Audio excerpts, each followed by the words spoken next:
Meron akong nakirinig na huni ng ibon. Maliit siya. Tingnan natin.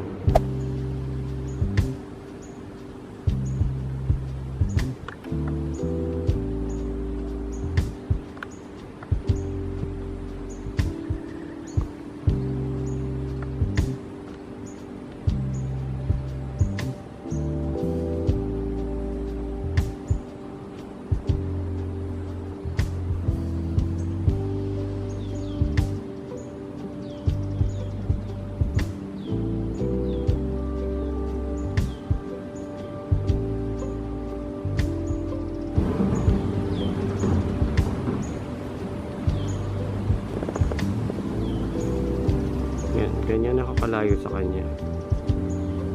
Ayan ang distance ko sa kanya. So, pag sinom natin, gamit ang aking Canon. Ayun o, dalawa sila o.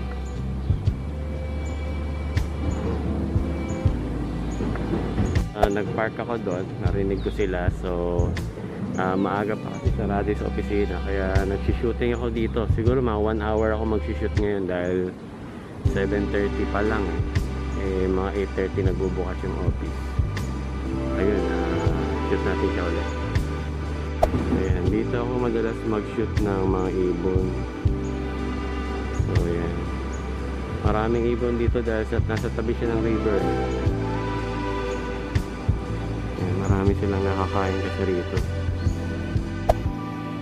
Ayun, pag na-shoot ko na siguro siya tsaka yung nanay niya, lipat na tayo na isang location.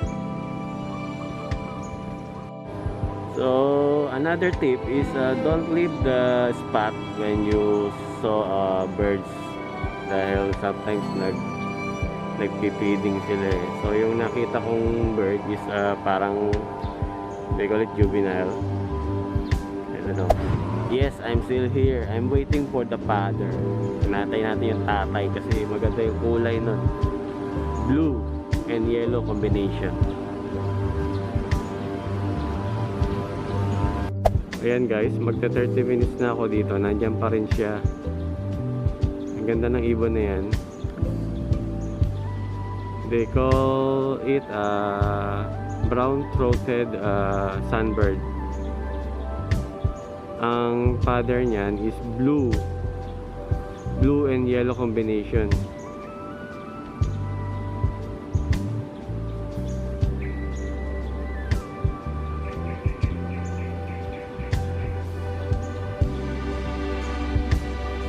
Naantay niya yung father niya.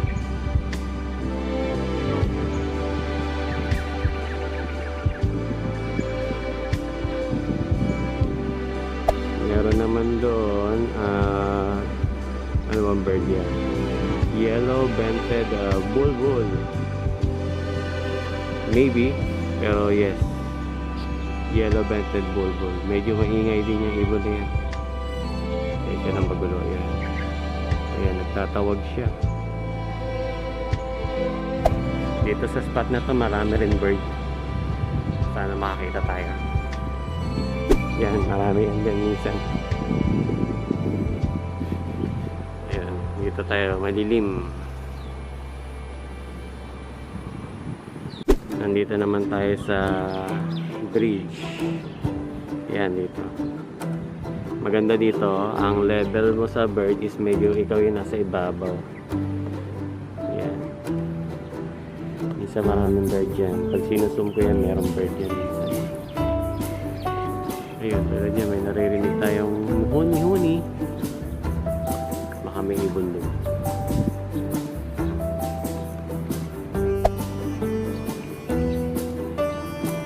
Dito rin, meron mga munya. Ayun doon.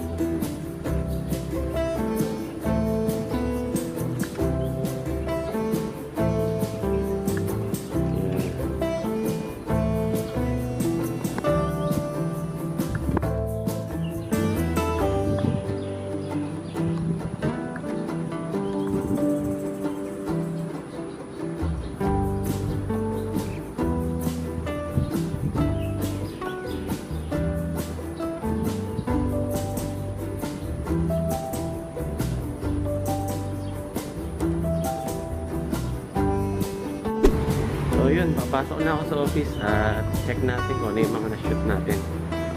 See you in a while. Yo, yes, I'm back. Check natin yung mga na-shoot ko earlier. Ayun, from this camera again. Using my Canon SX60HS. So, ito lang ang madalas kong gamit. So, let's see kung ano yung mga na-shoot natin.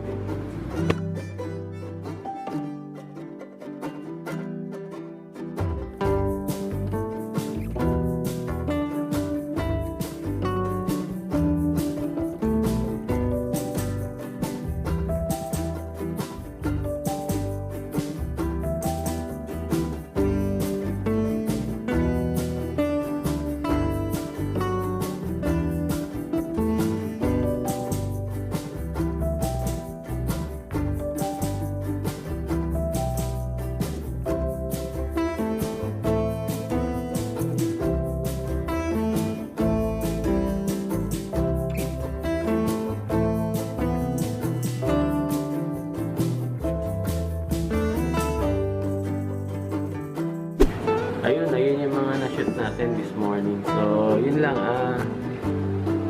Ang tip lang talaga is when you saw birds, wag kang umalis doon sa location kasi hintayin mo yung bird ang umalis bago ka lumipat ng pwesto. So, ganun ang ginawa ko. Hintayin ko siyang mawala o lumipat bago ako lumipat ng another location. So, ayun, maganda naman yung na-shoot natin. Yes, thank you. Ayun, napakita ko na sa inyo yung mga shoot natin this morning. So, I hope nag-enjoy kayo sa mga shoot natin. And, yun lang. Thank you for watching. And please don't forget to like and subscribe and share my video. Ingat. God bless.